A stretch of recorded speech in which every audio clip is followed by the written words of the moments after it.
आज गुरुवार असल्याने रात्री 9:15 वाजता बाबांच्या पालखीची मिरवणूक निघेल। आज गुरुवार होने के कारण रात 9:15 बजे बाबा के पालखी की शोभा यात्रा निकलेगी। आता शिर्डी माझे पंढरपूर ही आरती होईल। आरती नंतर दर्शनास प्रारंभ होईल। अब शिर्डी माझे पंढरपुर यह आरती होगी। आरती के बाद दर्शन कतार शुरू होगी। श्री सच्चिदानंद सद्गुरु साईनाथ महाराज की जय।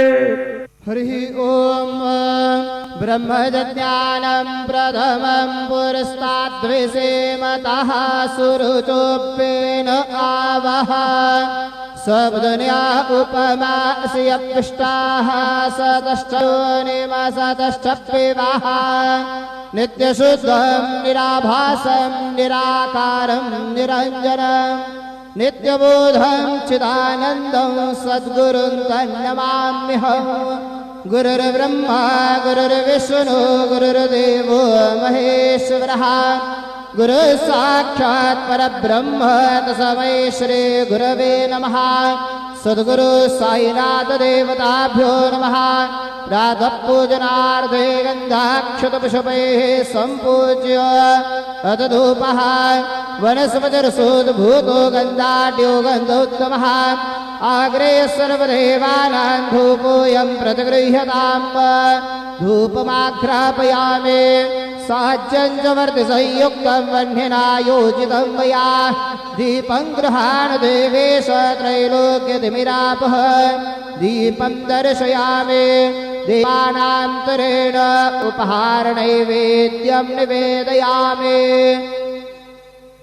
चतुष्कोणमण्डलं कृत्वा तदुपरि नैवेद्यपात्रं निधाय गायत्रीमन्त्रेण पात्रान् सम्प्रोक्ष्य धेनुमुदराम् अमृते कृत्य ग्रासमुदरां प्रादर्शयेत्। सतयन्त्वरतेन परिगृह्णामि। ॐ प्राणाय स्वाहा। ॐ अपानाय स्वाहा। ॐ व्यानाय स्वाहा। ॐ उदानाय स्वाहा। ॐ समानाय स्वाहा। ॐ ब्रह्मणे नमः। मध्ये पानीयं समर्पयामि पुनर्नैवेद्यं निवेदयामि। ॐ प्राणाय स्वाहा। ॐ अपानाय स्वाहा। ॐ व्यानाय स्वाहा। ॐ उदानाय स्वाहा।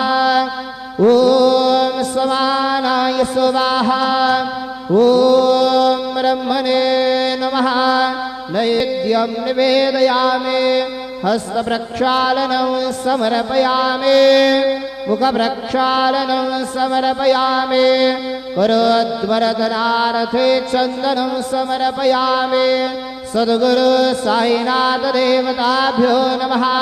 प्रार्थनापूर्वक नमस्कारं करोमि। तथा च मंगल आरार्तिक्य दीपं दर्शयामि। शिर्डी माझे पंढरपूर साई बाबार मावर। बाबार मावर साई बाबार मावर। शुद्ध भक्ति चंद्रभागा भाव पुंडलिक जागा। पुंडलिक जागा भाव पुंडलिक जागा। याहू याहू अवघे जन करो बाबा से वंदन। साईं से वंदन करो बाबा से वंदन। गणू म्हणे बाबा साये धाव पाव माझे आये। पाव माझे आये धाव पाव माझे आये। श्री सच्चिदानंद सद्गुरु साईनाथ महाराज की जय